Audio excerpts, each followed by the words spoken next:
from The Athletic here with Brian B. Robb from MassLive.com. Today is the free show presented by CLNS. If you don't listen to us regularly, we are still Poddable, the best Celtics podcast there is, Monday through Friday episodes. To join us, go to patreon.com/stillpoddable. Trade deadline coming up soon, B-Rob. It's so soon, actually. It's I didn't sneaking up realize on how us. soon it was. It's this week. T-minus 72 hours right now, Jay. It's there, and we're gonna see. I think there hasn't been obviously a lot of action yet, but I think we're starting to hear more and more rumors bubbling up here in the next weeks. And my guess is in the next day or two is when some stuff really starts happening. Teams start set up their moves for the next moves here, and our buddy Mike Scotto here had some juice on the Celtics in his latest column today. He sure did. Said they're looking at Kelly Olynyk, which we've kind of talked about this one before. It seems really far-fetched just because of how much money he's making. And nothing more than that. If Kelly Olynyk had a salary that was less money, it'd be a good fit. Give them another type of big, a playmaking big, somebody they could go to beyond Porzingis and Al Horford and feel comfortable with. But getting to that level of salary is just going to be really tough for them, and that's why I think they'll probably be confined to players making less money than Kelly Olynyk's. What is it, 12 million? So he's making 12. So the Celtics would have to send out 11 to make this deal work. So what that means from obviously the movable pieces on the Celtics roster is that Pritchard probably has to definitely go in the deal to get there. And then on top of that, you're sending out probably 3 guys, Jay, to get to that threshold, maybe even 4, depending on which guys you're willing to move. And part of me, like, I'm with you. Like you said, we've talked about this before. I think came up. I think Stein brought it up back in December that Celtics were monitoring Olynyk, and it's like you're pretty much blowing up the end of the bench there, and maybe giving up a good piece you like in Pritchard. And I'm sure the Jazz would want draft compensation too.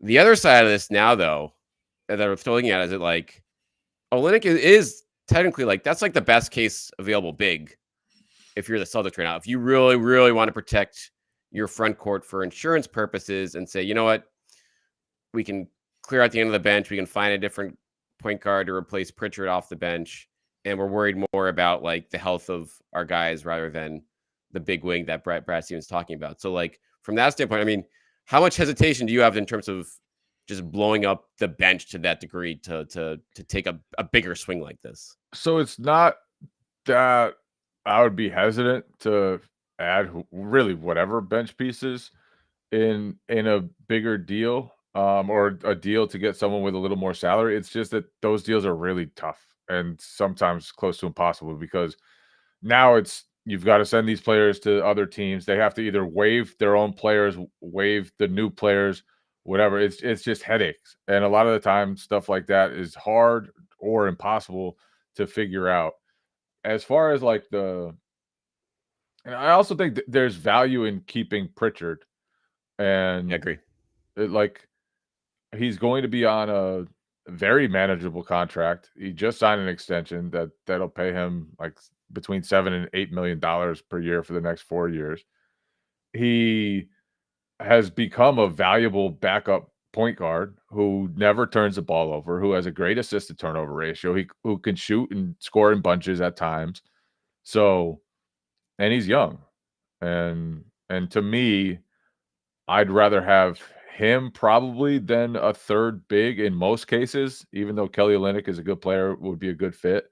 It's just, where does Kelly Olynyk play? If the Celtics are healthy in the playoffs, Kelly Olynyk does not play because all those minutes are going to go to Kristaps Porzingis. They're going to go to Al Horford. I just don't think there will be a third big in the equation there. And whereas if the Celtics are healthy in a playoff series, Pritchard could play. And they'll have other ways to attack the rotation, maybe, especially deeper in the playoffs where maybe he'll get minimized or even cut out of the rotation entirely. But I just feel like you you have a bigger need for a backup ball handler than a third big man, just because Porzingis and Al Horford are going to soak up between them in the playoffs, 60 minutes? And you're not more than 60 minutes? Is it 65 minutes, 70 minutes between them? And you're just not going to need a third big, even if it's a good one.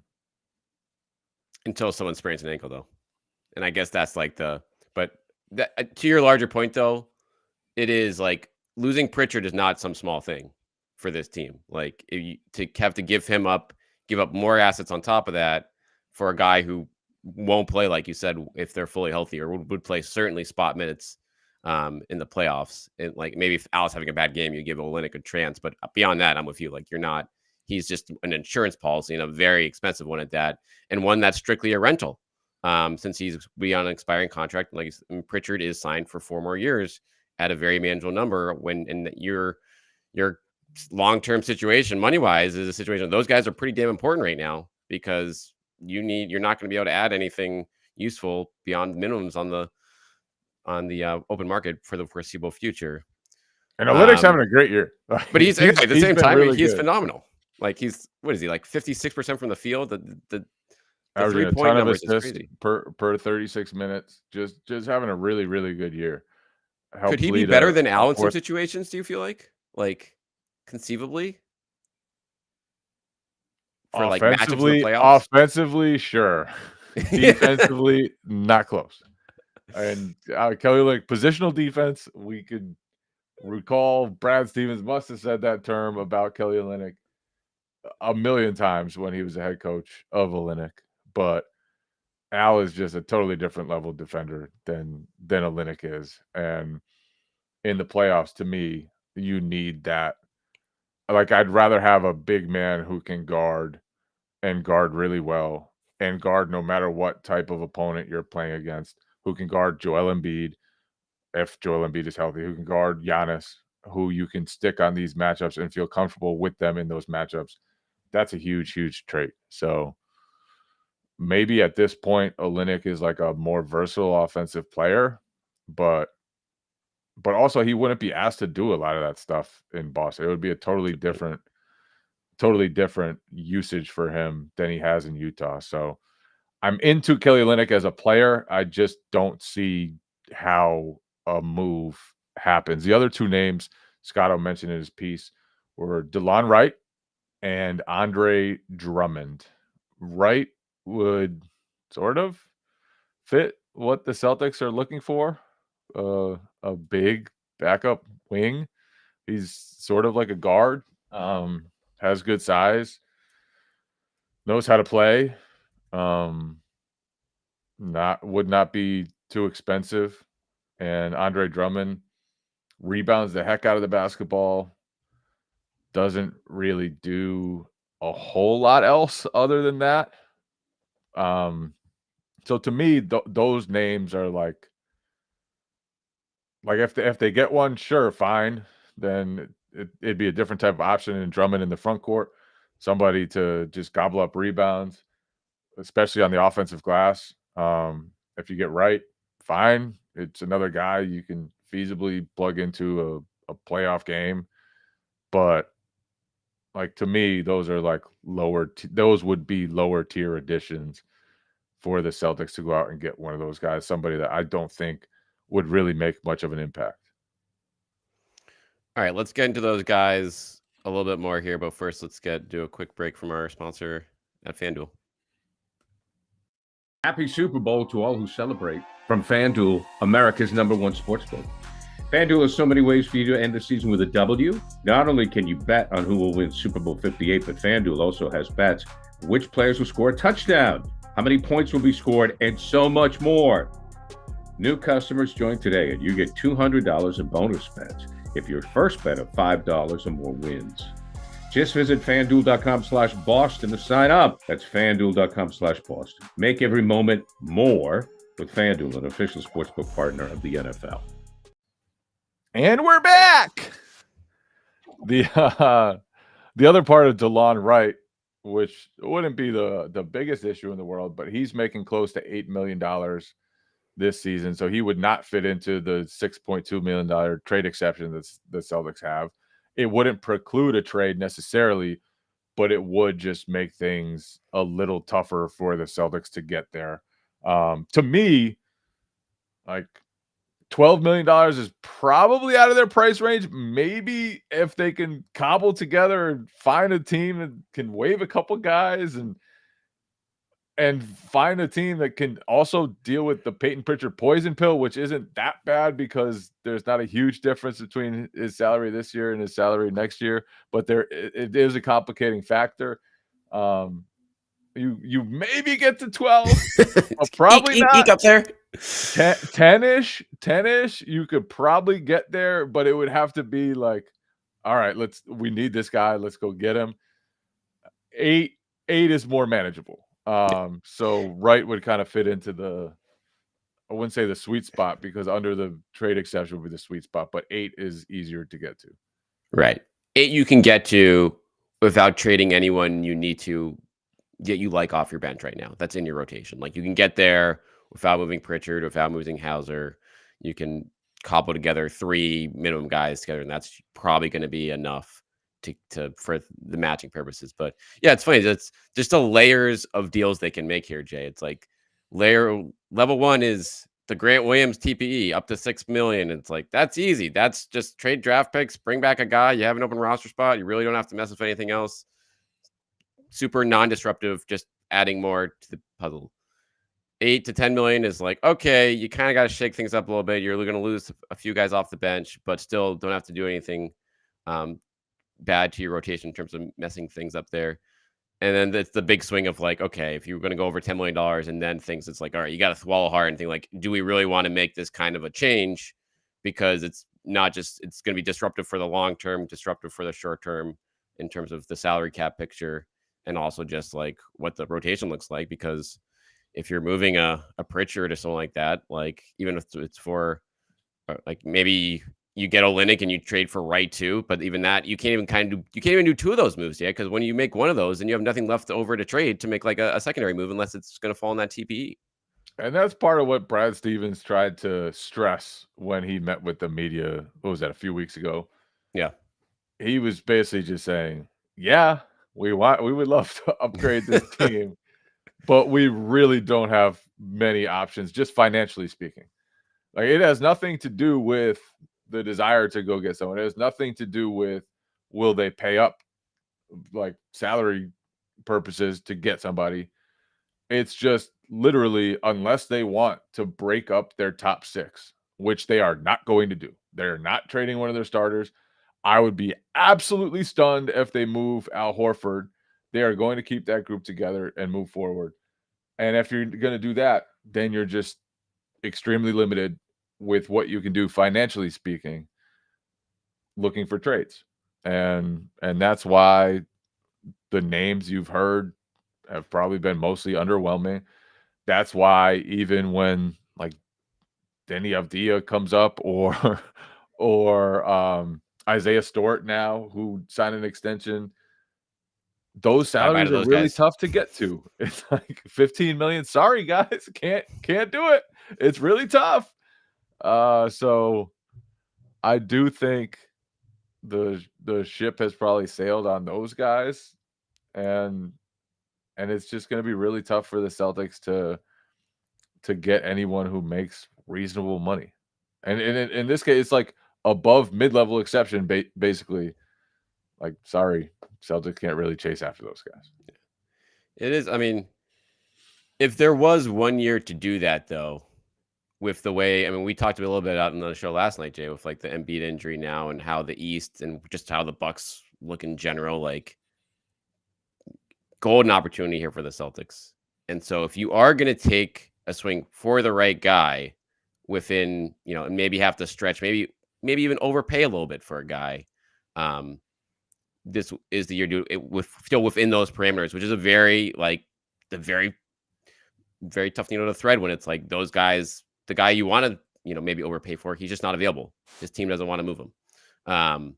But I'd say like right now with where this team is at from the health team perspective, you want to protect this team against losing an important guy for a series, whether it's Porzingis or Al in the playoffs, or just a wing, like a big wing that press teams have been talking about. Like, this is probably the year where you can make the case, being like, all right, even if it's guy's not going to play in the playoffs, like, we'll trade for him anyway, because just for the 2 games or 3 games we might need him. That might be our season right there, and we want to make sure we protect ourselves against that scenario. But the names involved for those type of deals here are not going to be very sexy, to your point. And I don't even know, like, Drummond, right? Like, I almost would be like, just sign Nemi to a deal, to the 15-man roster over Drummond at this point, in terms of like giving away assets. I know Drummond's obviously is a proven guy here, but I'm not sure how much more he gives you. Proven goes both ways, though. He's a proven in the sense that he's been around a while. He's also proven in the sense that, like, he's never really been huge on impacting winning throughout his career. So I've never been a real Drummond guy. Same. I'm probably more of a Drummond guy now than I was at one point, but still not Drummond guy at the medium, at the minimum. Like, that's fine. Yeah. And then it all comes down to also how much the Celtics trust the guys deeper on their bench.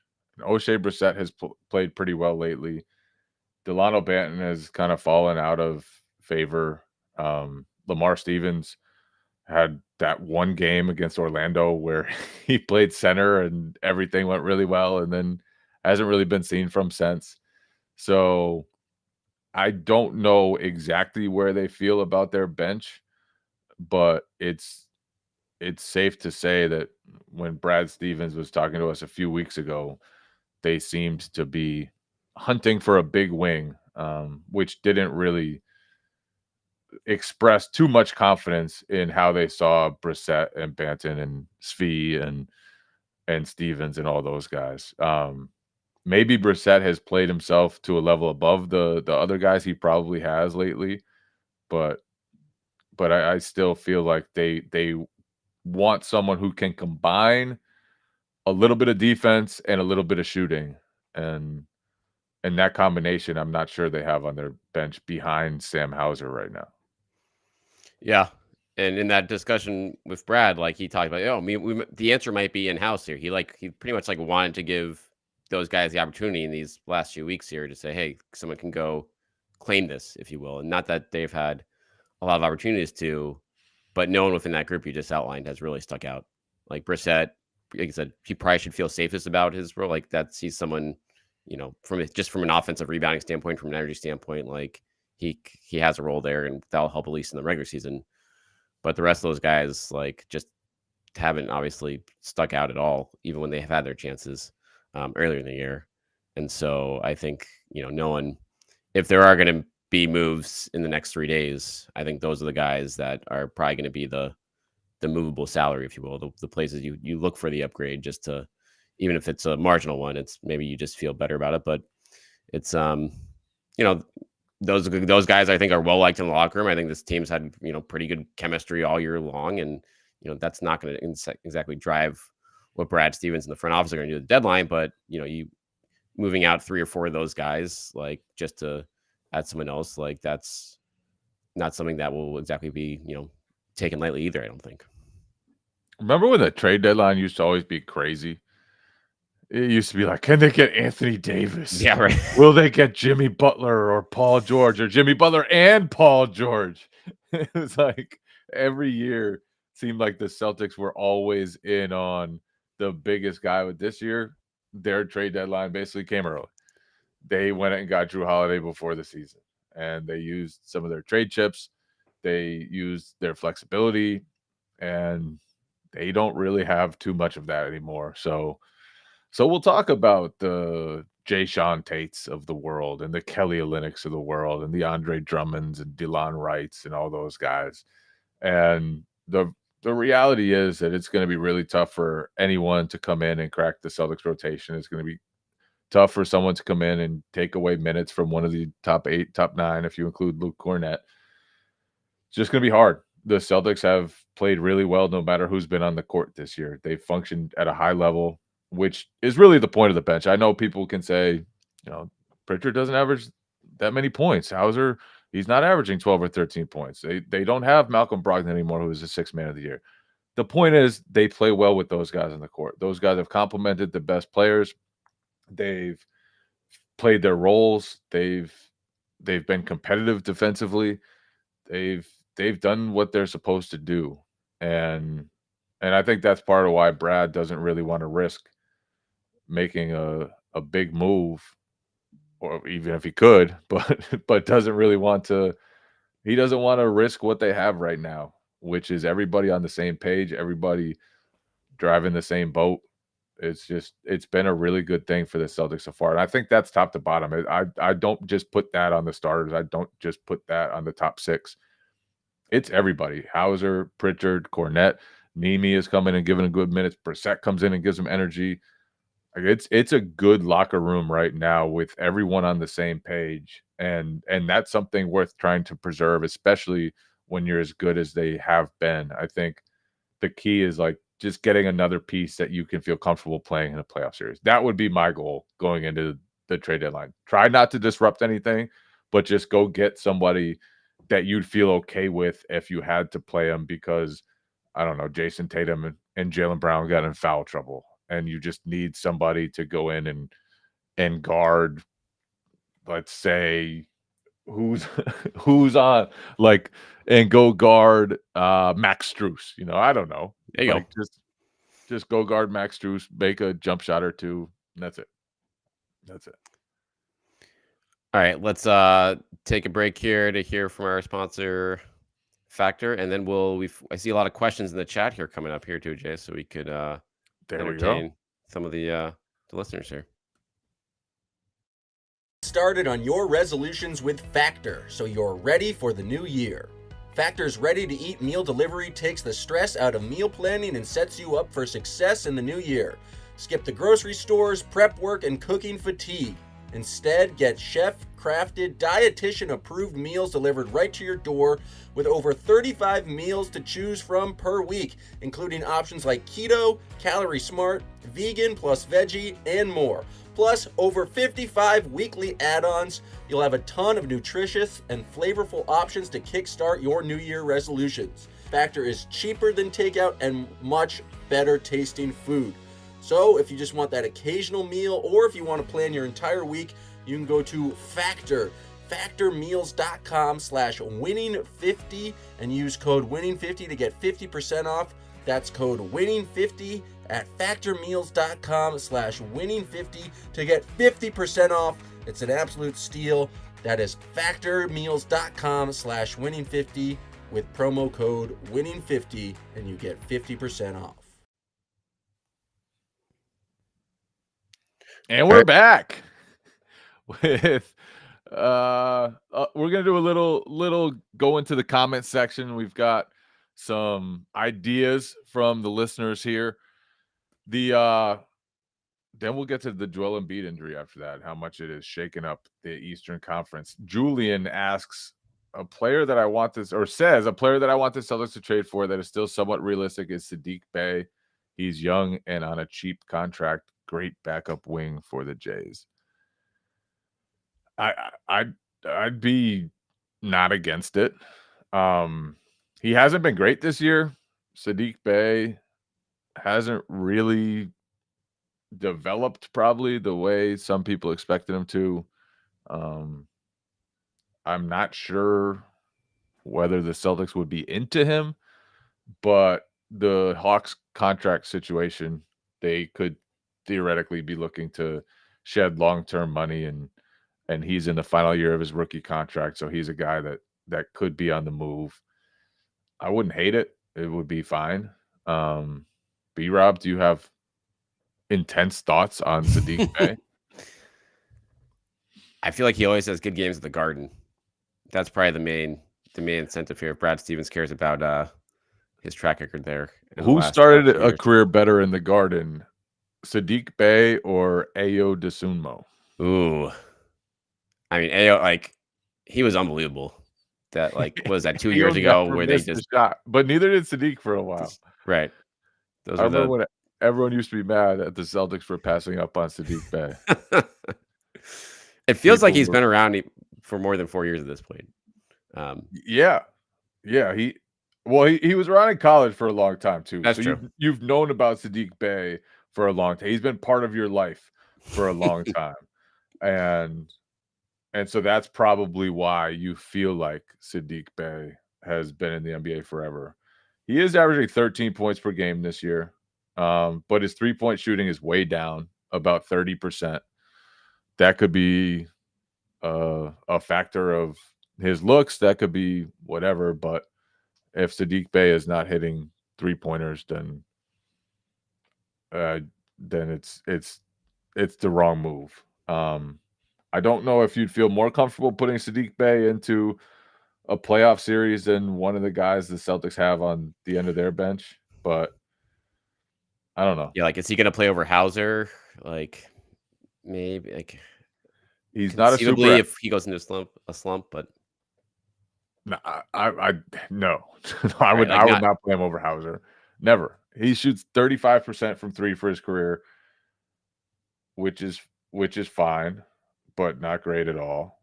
He's never I guess last year he shot, small sample size, 40% in Atlanta, but for the longer season, 36.1%. He's fine. He's fine. I wouldn't be excited about him if you get him, but then you got to pay him too, well, yeah, like or I'd just be let him shocked if they go. pay him, just let him go. Yeah, that'd be like a rental situation. My guess is because I mean, I guess the good news about Bay from a now standpoint is like he makes only 4.5 million, so he can just fit into that grant TPE. So that's the type of guy you're talking about, Jay. Of like you can just you add him in there, you give up some some second round picks maybe, and you can get him for 3 months. And unless you're moving up, you're making some bigger changes on the team next year, you're probably just letting him go because you're not going to have enough money to throw at him and whatever you want to pay Drew Holiday on top of it. Yeah, that's just like a that'd be a depth signing. If Hauser goes into the tank in the playoffs after like a few games, like maybe you run Bay out there. But yeah, that's certainly just an insurance policy if nothing else. It seems like if they make a Yeah, move he'd be like like that. a 10th guy. And also the other piece to think about there, he's a young guy trying to make his money. How Yep. thrilled would he be to come to Boston and be stuck at the end of a bench, probably not playing a lot. And so these are all the things Brad Stevens has to keep in mind. Like that could be a tough sell to Sadiq Bey, and in a locker room that has everyone right now on the same page, like I said, you don't really want somebody coming in who would want more touches, more shots, more minutes than he's going to realistically get. So that could be a potential problem with Sadiq Bey. Let's get another comment up here. Gallinari. I would rather wait and see if Detroit buys out Gallinari and re-sign him. Okay. Was not prepared for the Gallinari request here. I don't know if you've seen him play this season. Probably not. He was slow to begin with, came back from injury, got a little older. He's not swift of foot these days. And he's not even the same player he was when the Celtics signed him at the beginning of last year. He's tall, he can shoot, he's had a great career, but I just don't know if Danilo Gallinari is the one to actually help the Celtics on the court. He seemed like a great teammate, seemed like a great guy, could probably help the locker room. If that's what you want him for, totally fine. But if you expect Danilo Gallinari to go into a playoff series and do anything more than stand there and space the court and then be a traffic cone at the other end, I don't think you'd be too excited by what happens. Yeah, I believe the Celtics picked the right time to cut bait.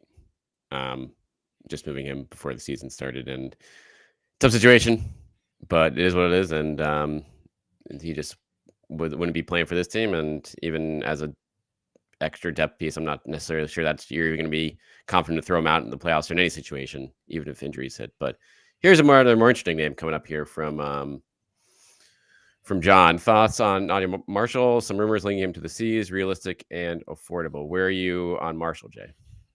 Najee, I'm into it. I'm into it. I don't know exactly how realistic it is. He's big, he's athletic, defender. Yeah, I mean, you could do a lot worse than Najee Marshall if he's available. He's cheap too. He only makes a couple $1 million. So you're gonna have to give up a lot for him particularly because the Pelicans, they're a playoff team right now. They're trying to win. He's helping them win. He had a pretty solid game in Boston last week. So that's a situation where you're probably gonna have to give up something the Pelicans want, whether it's maybe I don't know, would you give up a first round pick for Marshall, Jay? Is that like too steep knowing that he's a rental, or is that a situation where it's like, oh, maybe the Pelicans are like, we know we're going to lose him. We don't want to pay him after this year because we got to pay a bunch of other guys. So maybe we'll take a draft as I wouldn't want to give up a first for him. Just because what does he do for this team? How much does he play for this team? If I'm giving up a first, I want someone who can come in and make an impact, who will come in and be a rotation guy every single night. And Najee, he's fine, but I don't know if he's coming in and playing 15 minutes a night on this Celtics team. I don't think he would. So I'd be against that. And this speaks to the difficulties the front office is going to have adding a rotation piece. Because I'd be perfectly comfortable with Peyton Pritchard, with Sam Hauser, with Luke Cornett. I think those guys are all fine. Najee Marshall, he's fine too, but I don't think he's necessarily like a real cut above those guys. I don't think you trade for him and you're all fired up like we got a clear-cut upgrade from the guys we have on our bench. New Orleans is an interesting situation because they just have a ton of young rotation pieces that they're going to have to figure out what to do with over time. I mean, we can include Herb Jones. They've got Dyson Daniels, Najee. They've got Trey Murphy, like just a ton of guys around their stars that are young and improving and kind of play a similar position. So they're going to have to figure out what they're doing with those young guys and maybe clear space for some of those young guys over time. So that they're going to be an interesting team to just see how things shake out over there. Maybe not this trade deadline, but over the next couple of years, who emerges that they hold on to, who emerges that goes somewhere else. Because I don't think all those guys can thrive in the same place, and they're all good, they're all talented. Agree. Like it's like maybe they're like the one or two teams in the league that they have too many wings. Like everyone's looking for wings. The Pelicans have a bunch of young ones, but they're not going to be able to keep them all eventually. And whether they try to settle on the guys they like here and get something for the guys that maybe out the door after the season now, that'll be an interesting question. Or they could just say, hey, Jordan Hawkins. Jordan Hawkins. I know there's another one. Exactly. That's just like 5-6 guys there. And that's not even including their stars. Like that's just the guys around their stars. Exactly. Like, oh yeah, Ingram, McCollum, that Zion guy. It's like there's just a lot of guys there. And so they are, out of any team, they are a candidate for a consolidation trade. But whether they want to do that trade now or in the offseason is the question. Like that's to be disruptive. And then, like you said, like if a guy like Marshall, bring him in here, like the continuity factor the Celtics have with Hauser and Pritchard, it's like it's going to be hard for any guy, even if they're borderline, could compete for minutes with either of those guys, like to jump over either of them, given the experience they have in the system now of 2 or 3+ years. Like that's going to be tough to do, and that certainly is gonna inform or maybe impact just how much the Celtics are willing to give up in the situation when that Tatum and Brown are going to be playing 80 minutes a game in the playoffs regardless. And if one of those guys gets hurt, it's like not like Marshall's going to be able to save you in that disaster scenario. Yep. We've got a lot of Bones Highland talking here. Throw up one of the Bones Highland comments for me. I like Bones. He'll attack the defense. Might attack his teammates too. Bones for Pritchard and maybe a second-round pick is the move. Why? I mean, I don't agree with that. Why? That seems like the pick's going in the wrong direction there. So I just, is Bones better than Peyton Pritchard? No, I don't see much evidence to it. He's had some big games. When he's on, it can be fun. He's shooting less than 40%. Denver traded him just because he was the only guy who wasn't on the same page as everybody else, and they just decided we got to get rid of this guy. We can't have his attitude in this locker room anymore. They went on to win a title. I just don't see it with Bones Highland. Why Bones Highland? That's probably the last guy you want to bring in here, Jay, right? Like from that standpoint of the attitude. He's an inefficient guy. He plays 7 minutes fewer than Peyton Pritchard, turns the ball over twice as much. He doesn't shoot the ball as well as Peyton Pritchard. I don't know. I've never been a Bones Highland guy. To me, he's an empty calories guy who does some fun stuff, who has a lot of game, but doesn't necessarily know how to harness it. So, but I'm not a Bones guy. Bones is more talented than I'll give him credit for. He's better than I'll give him credit for, but that wouldn't be a target for me, especially considering what we've talked about, that there is good continuity on the bench. These guys know their roles. They know what they're supposed to do. They know how to help people around them flourish. And to me, Bones Highland has never shown that he can be just a productive cog in the machine. I think this is exactly the last type of guy the Celtics should be going at, like at this moment, because that's someone he wanted out of a title team last year to play, and now he's going to come to a team where they literally just going to say you're sitting on the bench unless two of our guards get hurt. Like that's not going to be a happy situation for him either, and he's not better than Pritchard. I do want to bring up one guy though, one former Celtic, Jay, that is in the news this afternoon, per Mark Stein of Substack, that the Mavs are considering trading Grant Williams. Just 8-9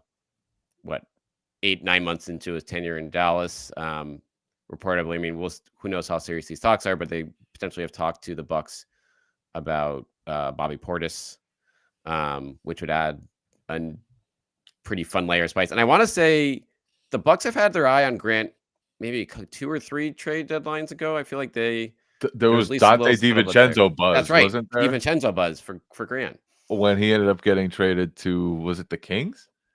Yes. Yeah, that's it. Yeah, there was some Dante DiVincenzo buzz around Grant Williams back then. So seems like they've been high on him for a while. I would love a Grant Williams versus Celtics playoff series, because I think it would get.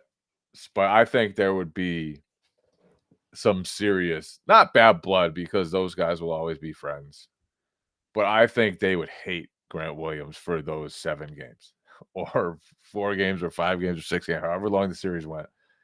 Jason Tatum, Jaylen Brown would hate him, and they would go at him, and it would be awesome. It would be so much fun, and he would never back down. He'd go right back at him. He'd be annoying them. He'd be in their face. He'd be doing a little extra like Grant Williams does, and I'd be all about it. I would love to see him go to Milwaukee. I would love to see that series. I think it'd be fun. I think even when they played Dallas recently, you could see a little glimpse of that. Like Jaylen got legitimately pissed at Grant during that game. That was not like phony. That was not, this is funny. Jaylen was legitimately pissed off at Grant Williams, and I would love to see it over a playoff series. That would be fun.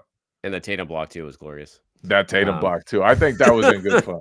That one was in good fun. But yeah, you're right. You're right. Jaylen, like on that play, you could tell if it wasn't Grant, he was gonna get in someone's face after that sequence, and then it was like, oh.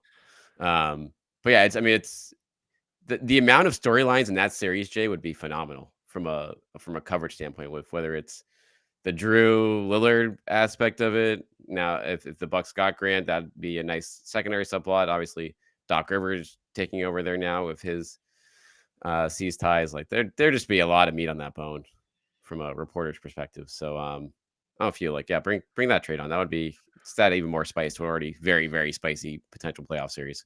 I'd be in. I need it. We got a couple other. Send Grant to Milwaukee. But let it happen. Do it. Here's an interesting name I haven't heard much of. Jay, do you think, this is from Mickey, do you think Lonnie Walker would be a good target? Harry Giles also on that team, could be a nice package. Giles, we know obviously as Tatum's buddy. I don't think he's part of the equation here, but Walker, I believe, is just on a minimum deal here, Jay. Yeah. But is he a guy you think would be happy in a situation here, or is he someone that, again, he's looking for his next deal and is not going to be content playing in the He'd be an backseat role? interesting one. I Doesn't don't actually fill a need. doesn't really fill a need. He's more like just a scorer, and that's fine. To me, I wouldn't be after a scorer. And he's had a great shooting season. He's kind of revived a career that looked like it might be halting. He had a fantastic game against the Warriors to close them out during the playoffs last year. I don't know if you remember that. But now he's just been pretty solid in Brooklyn this year, shooting the heck out of the ball. He's athletic. He's solid size for a wing. It'd be a good to me, like it'd be a guy I'd want to have around longer term, but not necessarily somebody I'd be thrilled to put in a playoff series. Because he's not the best defender, he's not the best decision maker, but he can go on streaks and score a ton of points. So I don't know. I it'd be fine. Like if they got him, it'd be fine. But I don't know how thrilled people should be, even though his stats are pretty good this year, and his shooting's been awesome. Yeah, I mean, again, it just you have bigger needs on the roster, so it'd be a nice insurance policy to have. But I think you're better off spending your assets, your draft picks elsewhere to get, the bigger wing that can maybe help you defensively more than a Sam Hauser could, and it can shoot a little bit. Or just, another insurance big, someone you like maybe a little bit more than Luke Cornett, which may or may not be out there. But I'm a few like it's a fun name to throw around, putting up good numbers for a bad Nets team, but not necessarily what you're going to need from him on this team. All right, Jay. Somebody brought up Caruso in the chat. Yeah.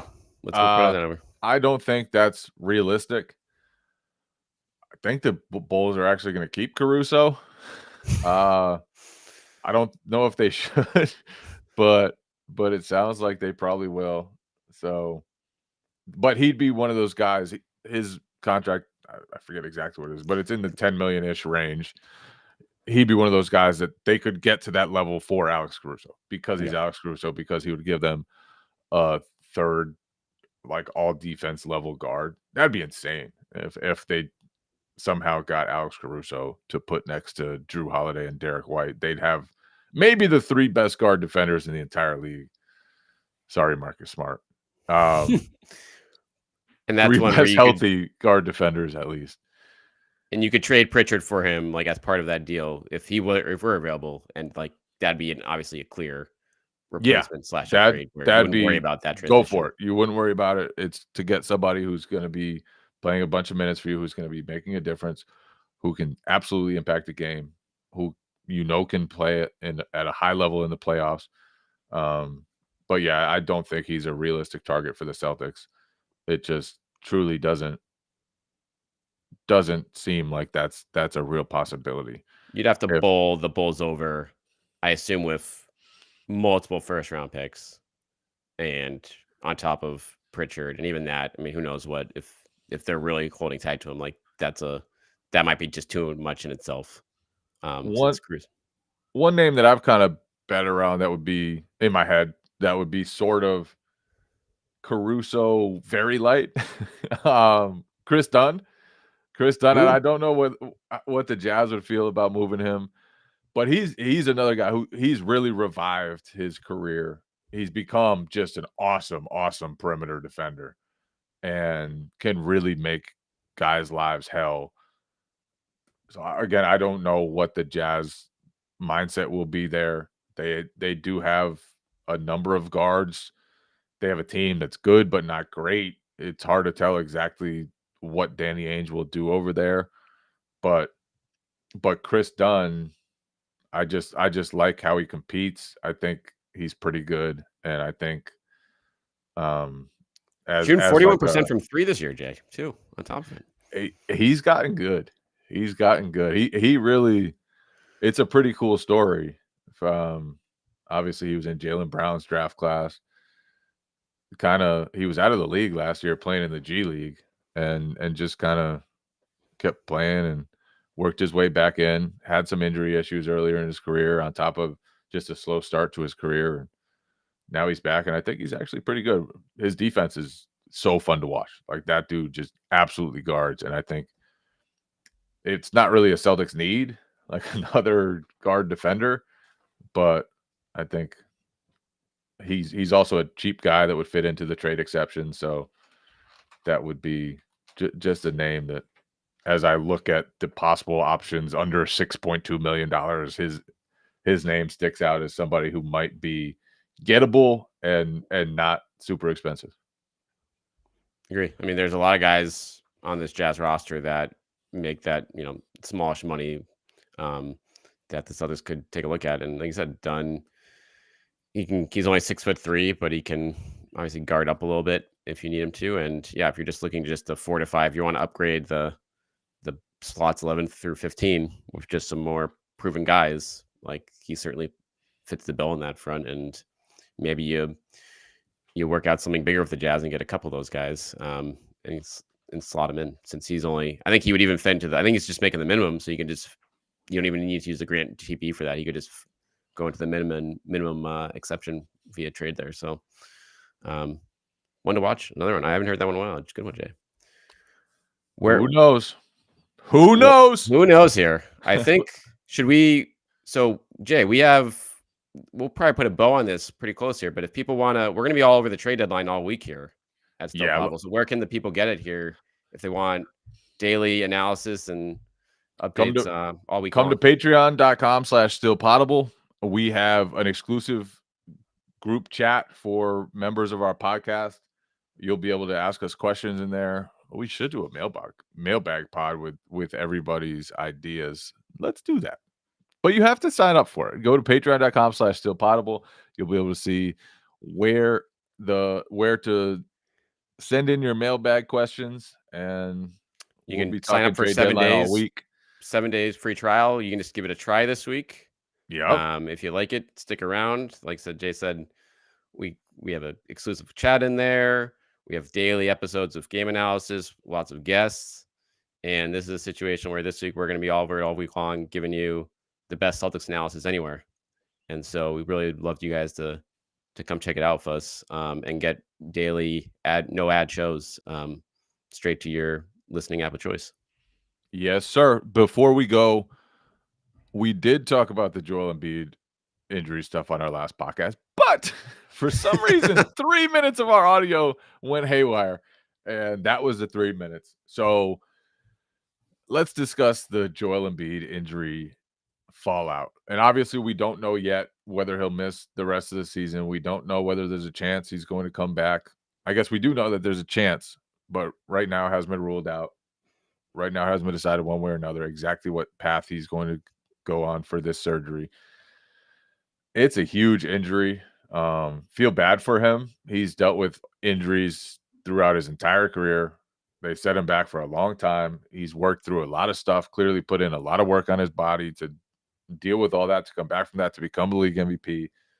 Now his team's really good again, and I think they would have possibly been a buyer at the trade deadline. I don't know how this impacts that, but to me, they're a little fortunate that it happened before the deadline, and now they can kind of analyze whether they want to take a step back at the deadline, or not take a step back team-wide, but just take a step back from what they were going to do before, and just kind of reassess things, maybe keep their cap space heading into the summer. They have a chance to have bundles of cap space, like just basically a clean cap to add around Joel Embiid and Tyrese Maxey. So they're in an interesting spot right now, and they might plummet down the standings if Embiid misses a lot of time. They've looked pretty bad over the last 5 games, mostly without him. He played half of a game against the Warriors in the game that he got hurt again.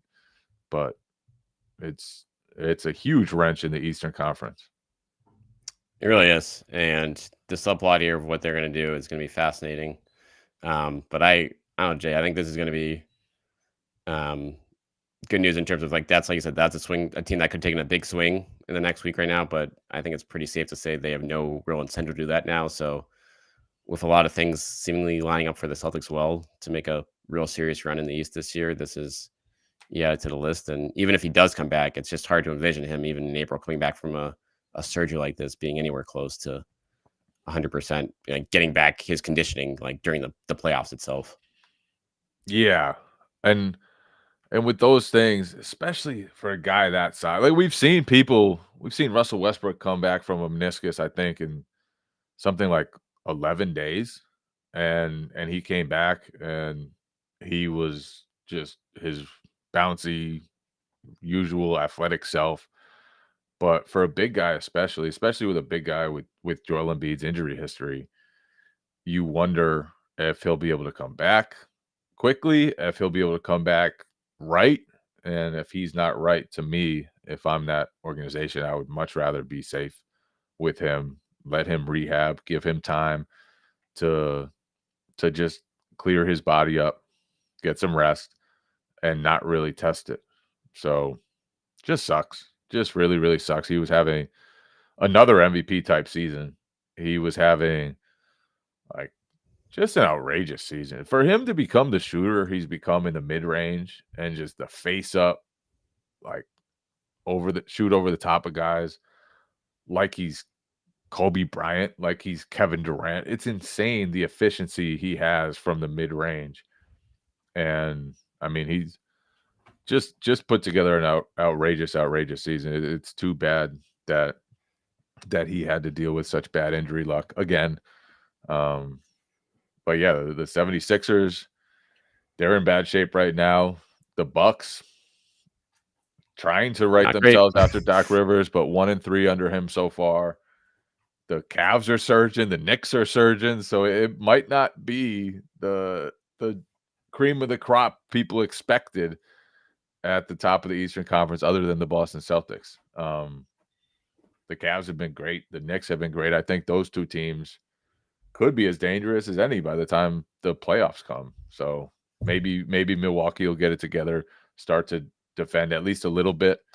But I don't know. It's too bad that the Sixers won't be able to give it another run this year.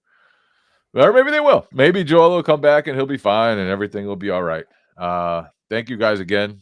Everybody listening to this show on CLNS, come join us. Patreon.com/StillPoddable. We got podcasts Monday through Friday, sometimes bonus episodes on the weekend. And we're building a cool community with a group chat with only subscribers. It's like Twitter before Twitter got ugly. It's a pretty awesome place to hang out with other people during the game. We chime in a little bit. The listeners chime in a lot. And it really is becoming a fun community with people that I recognize, even though I don't know their faces. I don't know who they are, but I see their names and I appreciate them. So come sign up at patreon.com/stillpoddable. We appreciate you all.